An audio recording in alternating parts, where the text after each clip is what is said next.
ready. Been ready. That's what we say around here. Oh, been ready. Been ready, babe. Ready. Where have you been all my life? All right, so I'm going to watch this on Zoom because I find the Facebook piece a little distracting. All right. Hello. Here's me Hello, and everybody. Ann. Hello. Hello. All right. So I am Mary Barbara Hanna, and this is my pal, Ann Frost. And together we have created something called the Frost Advisory. And we'll fill you in a few minutes all about the Frost Advisory. But first, I'll introduce myself if you're not familiar with me. My background is adult learning and development. I am a professional trainer by trade, I guess you would say, but I've been in adult development and learning for 25 years, at least, I would say now. And I live in Parkersburg, West Virginia, and I met Ann through our work with West Virginia University. And that's about all I'm going to say about me. I think we can explore our pasts as we go into the future, if you will. So welcome. You're at the right place at the right time, 12:30, the Frost Advisory. And I'm going to have Ann introduce herself and talk a little bit about the concept of the Frost Advisory. So take it away, Ann.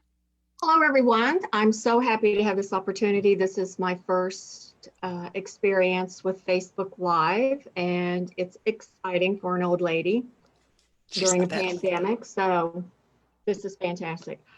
I have been in Parkersburg, West Virginia for over 30 years, and part of that included teaching at WVU Parkersburg, teaching at Ohio Valley College. At Ohio Valley College, I was in the adult learning program for degree completion. So that was my first sort of taste into what it's like to stand up in front of the room and expected to know things.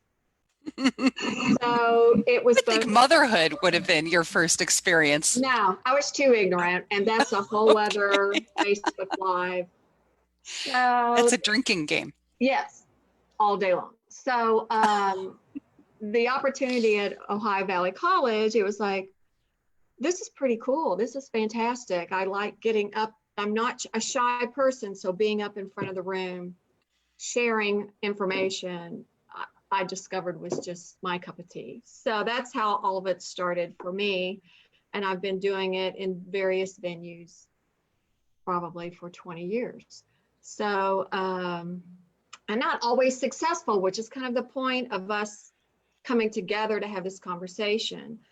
We talked about the Frost Advisory, and I usually don't tolerate a lot of Frost humor, but when Mary Barbara came up with that idea, I thought, woo, that's for me, because I like sharing all of my opinions, and this I thought would be the perfect way to do that. So as we were talking about, how we wanted to have this formatted and the structure and what we wanted to talk about, the essential piece is whether you are an aspiring facilitator or training, or you're tasked with training as part of your responsibilities at work, there's always something you can learn. And I like to think I'm an example of what not to do. And Mary Barbara, on the other hand, will be an example of decades of her successful experience. So that's our intent, is to give you some insights into what we've gone through, some tips and tricks, what's worked, what's not worked, what we thought about doing differently as a result, in order to help folks, again, who may be aspiring to do this or it's part of their work requirements, be more successful and more comfortable. That, to me, is the big thing. There's a cliche, right, Mary Barbara, where it's death, taxes, and standing up in front of a room. The three things that people are worried about? Are fearful the most, or something like that. And giving a presentation is number one. Yeah, public speaking. Yeah, public speaking. Yeah. So that's kind of the who and the why we're here, why, in terms of why we put all this together. In summary, our goal is to help you create great trainings, deliver great trainings, and learn how to deal with the ups and downs, the hiccups. For example, those difficult people in the room who shall remain nameless. Uh, or when lunch doesn't arrive on time. yes, and what, yeah, exactly. That's when food is promised as part of the training, it needs to be there at the appointed time or there is upheaval. So Yes, anyway, there is anarchy. anarchy, exactly. So that's the who and the what and the why of it all. And I hope everyone will at least get one thing. That's sort of, it's not sort of, it is the way I end most trainings is what's the one thing that you got out of today's conversation that you can take and put into action immediately or the next day. Some of this will be familiar, I'm sure, to folks, but a lot of times hearing things from a different voice Hmm. and with different experiences attached to it makes a huge difference or gives you an additional perspective or insight that you hadn't thought of before. And if I told myself before I got on here I was not going to tell stories about my kids Oh, well, because we're all are- like Facebook connected. But one child who shall remain nameless, even though I tried to give this child some of my worldly advice, just wouldn't take it in. And it wasn't, unusual. I can't I believe know, how that. strange for a teenager. The school counselor basically told this child the same exact thing I was saying. And it was like, Mom, you're not going to believe this. It's like, well, yeah, I am because I told you that last week. So, anyway, a I, different well, voice sometimes makes a difference. oh, sorry. No, go. You go. No, I agree with you. And I was going to say my daughter Lauren, I only have one. So if I try to say this child, everyone already knows this child. Uh, she used to tease me and say, and she said this when she was a teenager, you know, Mom, when you start talking, all I hear is do. And when I accepted that fact, I just gave up on the Yeah. talking part. I mean, not a lot, but I kind of just scaled it back.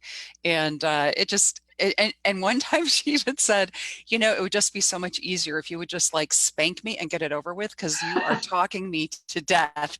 And I'm Oh like, my that's the gosh. point. You've got Yeah. it. Behave yourself and I won't have to talk to you. So simple.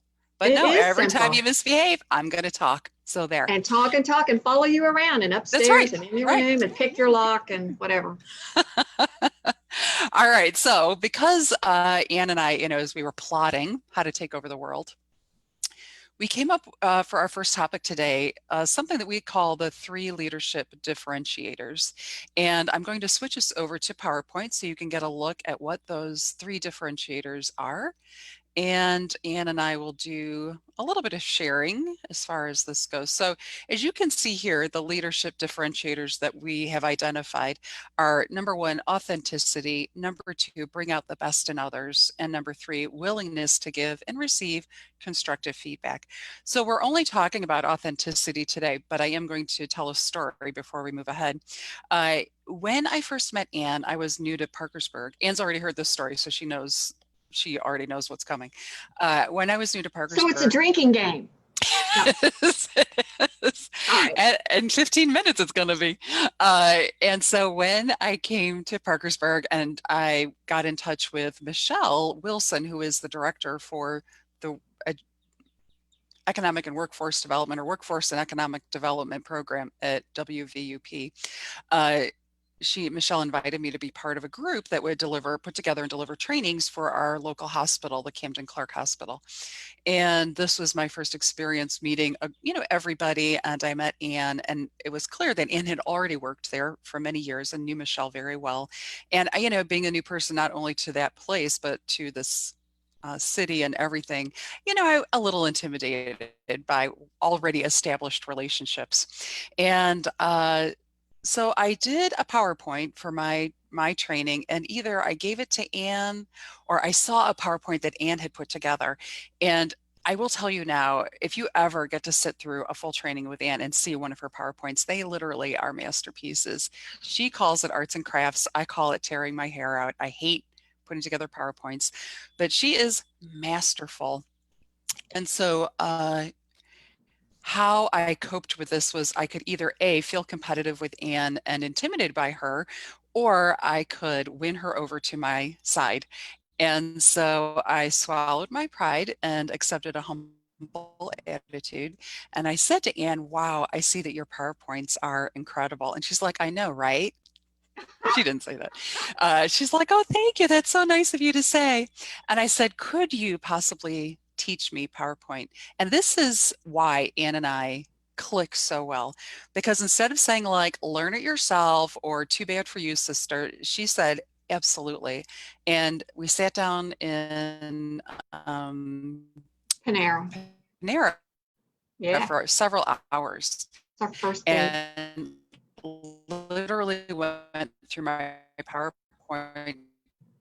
Oh, what did I say? Oh, Panera. Did I say Panera? Yeah, Okay, Panera. sorry. I thought I didn't say Panera or something. Yeah, Panera.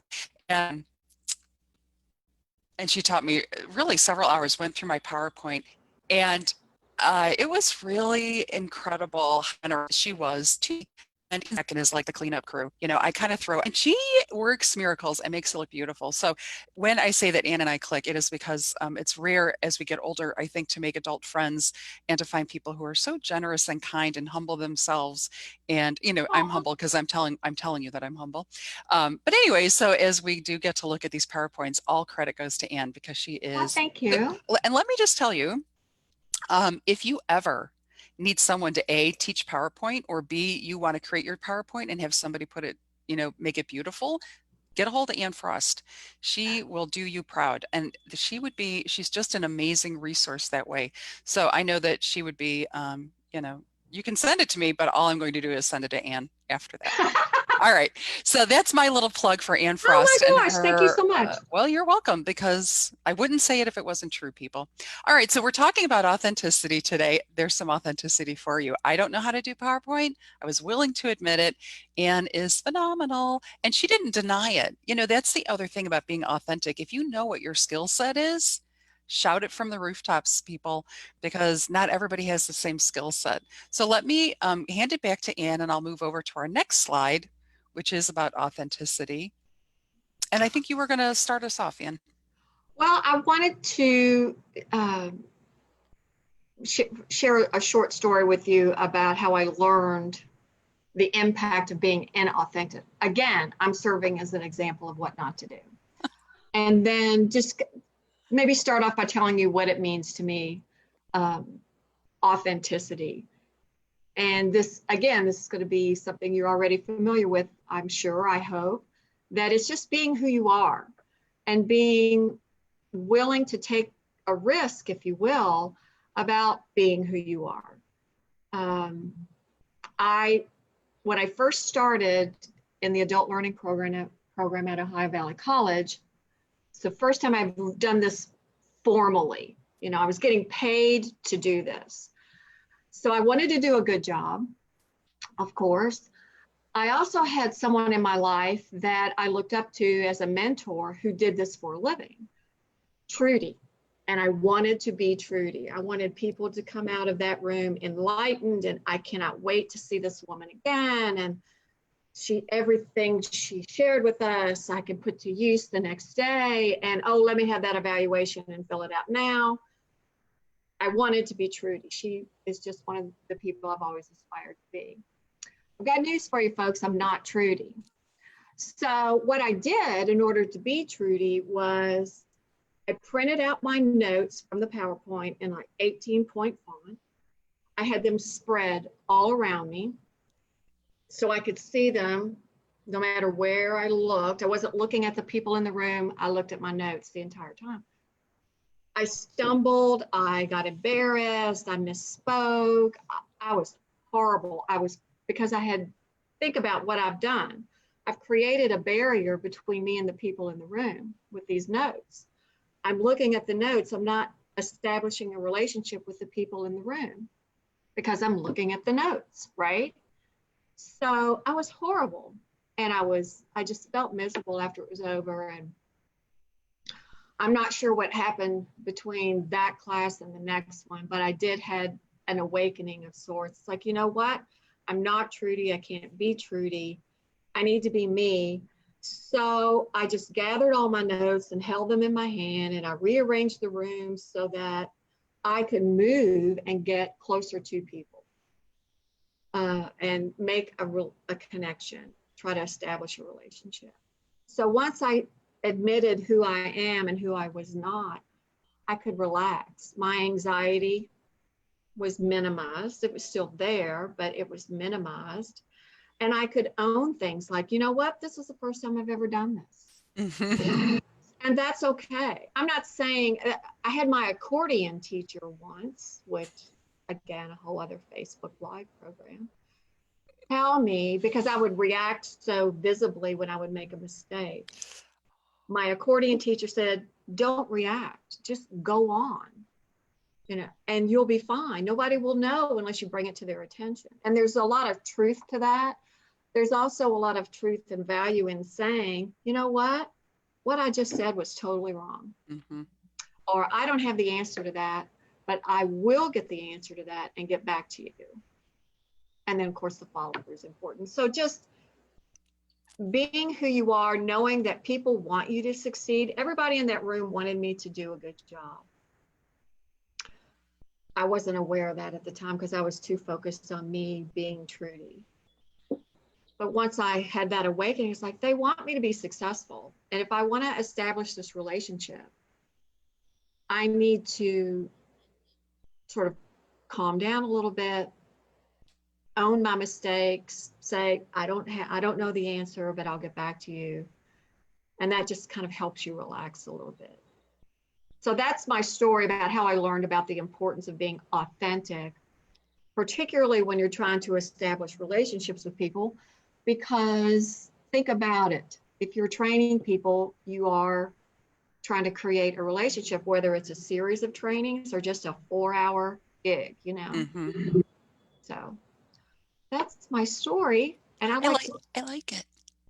I would I like, think it's a good story. As you're talking, I'm thinking about people as we are our group that we're speaking to is could be seasoned trainers. It could be people who are trainers by default. Ann and I actually do more work than just, I mean, we work through WVUP, but we work with groups out in the community. And I'm thinking of a local company that we have both worked with where the person doing the training has been kind of a reluctant trainer. This person wasn't even asked if they wanted to do the training. They were just given the task of being a trainer. And this person would sit through our prep meetings kind of mumbling under their breath all the time. I really don't want to do this. This isn't for me. I don't like doing this. I hate talking in front of people. And so Ann and I attended the trainings as for moral support and to be those eager participants. And it turned out this person actually did a very good job. Right? I mean, initially, the first time this person sat in front of the computer and just sort of read what was on the screen. But as they became more comfortable with what they were doing and realized that they were actually pretty good at it, and they became more comfortable, uh, they started getting out from behind the computer and they started interacting more with the group. And they were very open to our feedback at the end of each session. So I think that that authenticity can come with time and reflection. mm-hmm, I think most of us are nervous the first time we have to get up in front of a group. And Ann and I often, as a lot of professional trainers do, we don't train for one company. So we often walk into a room full of strangers and have to start fresh every time we do a training. Sometimes we're lucky and we get to do trainings with the same groups over and over, and we establish that relationship. We build the rapport, and then it just becomes a lot of fun. It's time away from their desk. It's time that we can enjoy together, and we've built those relationships. Like with Camden Clark, we've done nearly at least 12 months worth of training, but going on towards heading towards 18 months of training. So we've really gotten to know the teams there. We've gotten very good at interacting with them, understanding, some groups are much more involved in the training. Some groups are much more quiet during the trainings, it just sort of depends.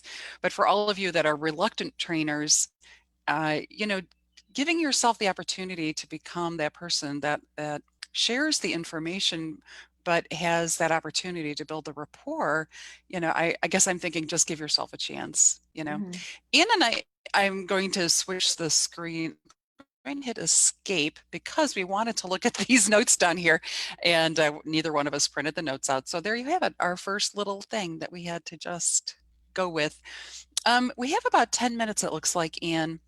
So Hmm. if you look at the list here, the 10 elements of authenticity that you wrote out here, which ones would you like to talk about most? Which one, if you had to pick one or two The that one really that's jumping out at stand out to me you? is lead with your heart. Mm-hmm. One of the things I typically do at the sort of introductory part of the training is I don't want people to look at me, although I've got credentials, academic, other training experiences, certifications. I don't want people to look at me as an expert. Mm, I want people to look at me as someone who knows something, you know, about the subject, a little depth to that information, has some experience that may not be identical to what they're going through, but is something that's transferable. I can make analogies between my experience, maybe, and what their experience is. But most of all, I want them to know I am highly enthused mm, and passionate and empathetic with what the impact of the training on their situation. Because a lot of times when we are contracted to do these trainings, just because there's an issue, right. we've been contacted to say, oh, we've really got, uh, generational differences at work that are impacting blah, blah, blah.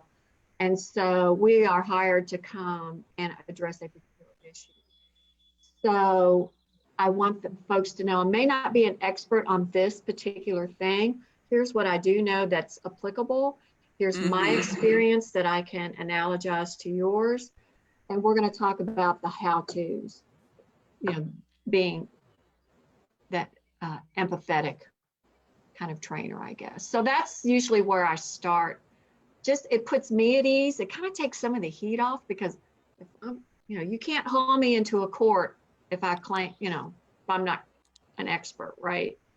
So I'm highly enthused and passionate. I'm not an expert.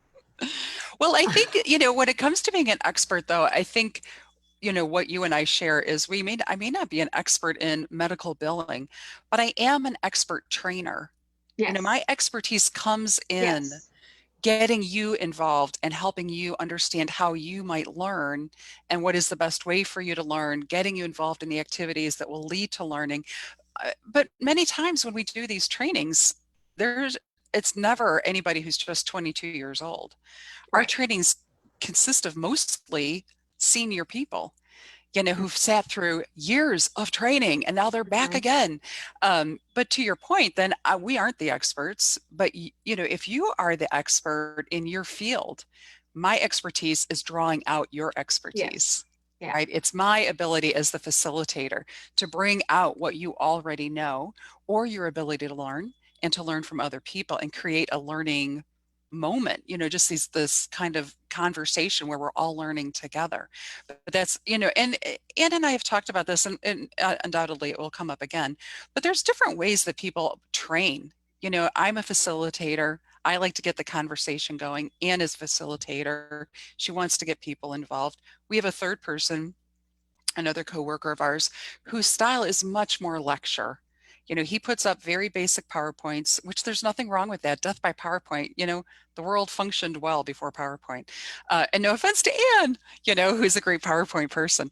But, he puts up just kind of basic slides and he lectures. That's his style.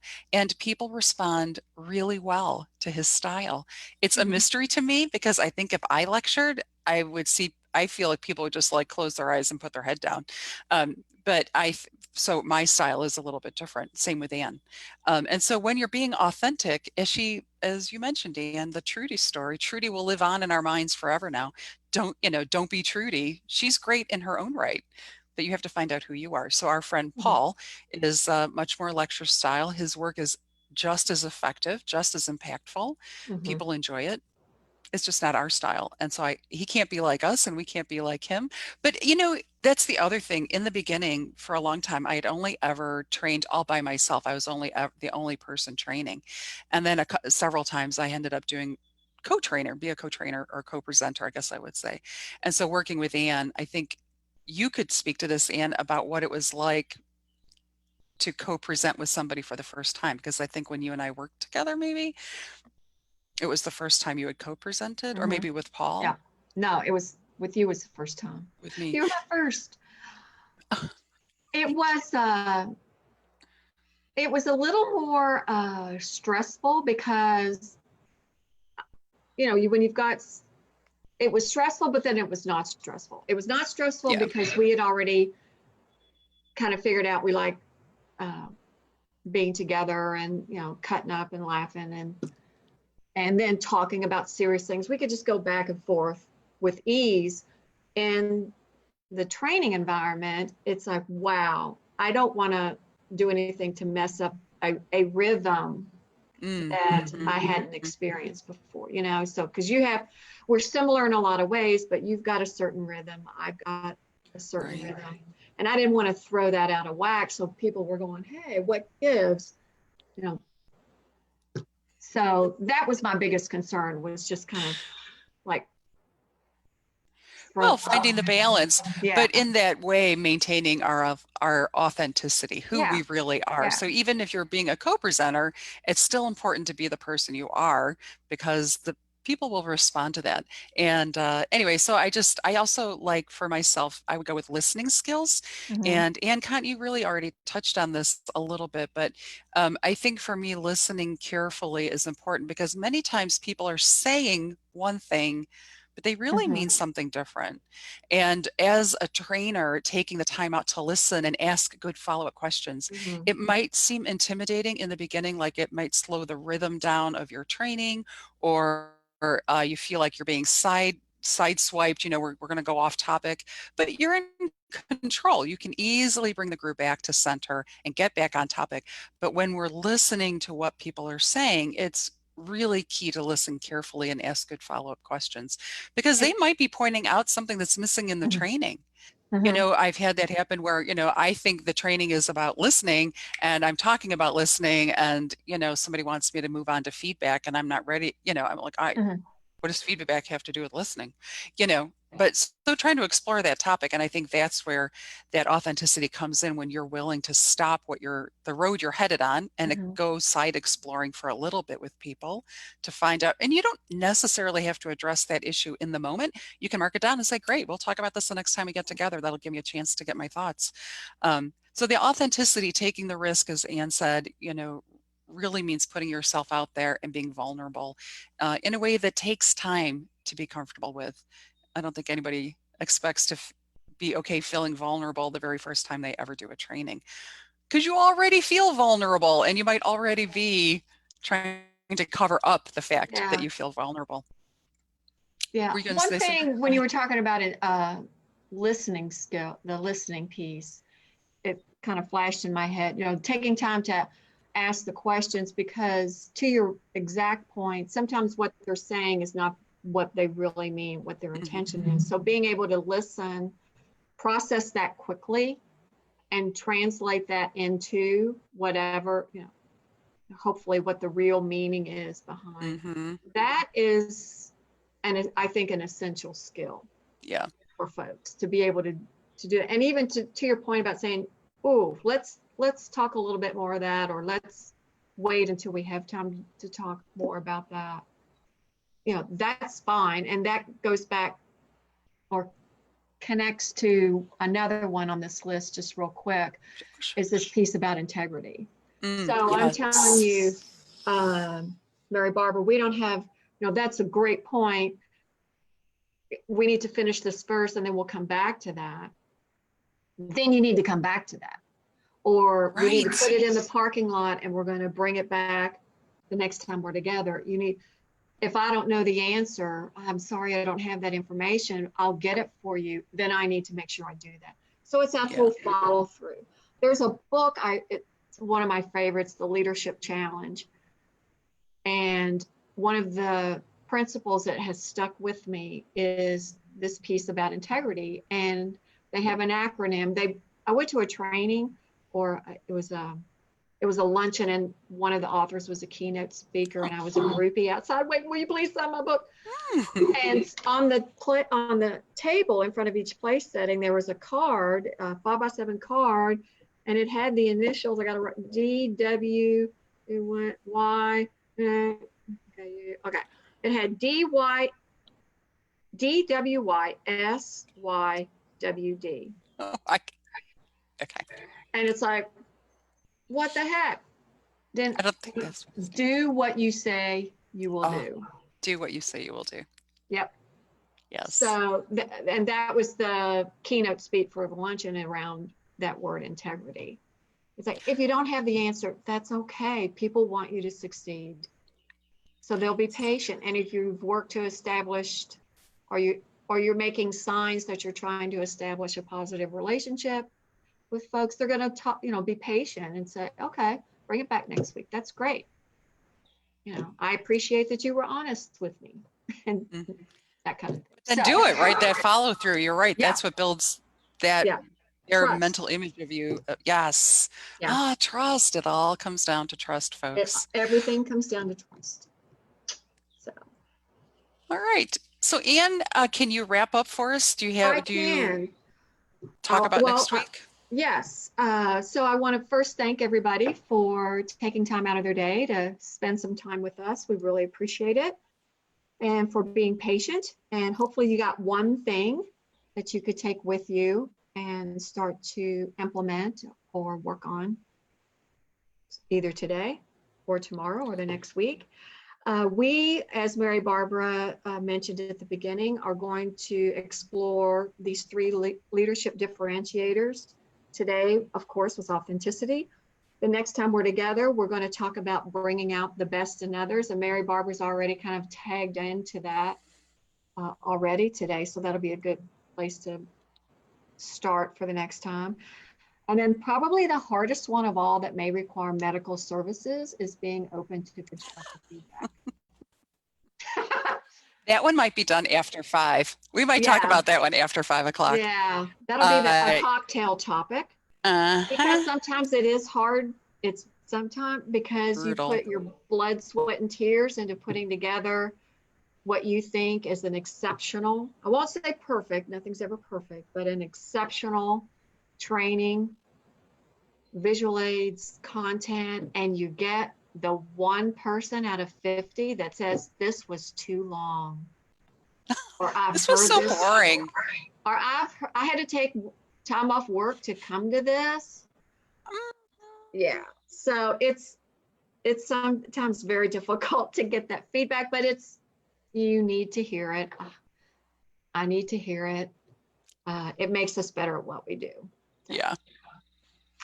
I was going to say about next week, bringing out the best in others. And this would be one of those times, especially when you have difficult people in your training, the naysayers, arm folding, why should I have to listen to you? I'd rather be on my phone. I will hit on these kinds of people many times over the weeks coming, but bringing out the best in others is easy when people are willing participants, but yes. bringing out the best in others when they are not the willing participant is really Mm-hmm. a skill. And we'll talk about both. We're going to just Mm-hmm. talk about all that, but Yeah. Because that actual scenario happened um, because long ago, I was teaching in the regular program at Ohio Valley College. I call them the kids, they're right out of high school. oh yeah, right. So this was like marketing class I was teaching. And during that same time period, I was teaching the adult learners. And to me, that exemplifies what you just talked about. The Mhm. kids, this was an 8 o'clock class. Oh They did no. not want to be there. They made it clear to me they did not want to be there. The adult learners in the evening who had been at work all day Oh, were coming for a class that went from 6 to 10 p.m. They wanted to be there. They were prepared. They were engaged. It's like night and day, night and literally day. 8 Yeah. a.m. night and day. Yeah, literally. So you have to be agile, I think, and resilient and expect some of these things along the way if you're going to commit to being a trainer. So lots of good examples. Yeah, Lots of good examples. I think so. Yeah, I think next week we'll have another great Yeah, conversation. looking forward to it. Yay. Good. So thank you, everyone. It was my Yeah, pleasure. thanks. Great. All right. And yeah, thank you for me as well. Ann and I are really excited about this venture and getting great information to you. We are on Facebook. I'm also uploading this to LinkedIn. So people on LinkedIn will see this. It won't be live. But if you have any questions or you'd like to get in touch with Ann or I, you can find us on Facebook at the Frost Advisory. I think on Facebook, it's like Facebook.com/THE dash Frost dash advisory. That's how you find us. You can Google it. I don't know if you can Google it, but you can certainly search within Facebook to find us. We are, happy to talk with anybody, help you in any stage of planning for training. Many people hire us just to help plan the trainings and they deliver the training themselves. As I told you, Ann is our resident expert in PowerPoint. So if you want somebody to jazz up your PowerPoint, she's the lady for you. And other than that, we will very excitedly see you next Thursday. All All right. right. All right, Ann, take care. You too. And Thank you, I'll Mary talk to you Barbara. soon. You're All welcome. right. Bye, everybody. Thanks. Bye.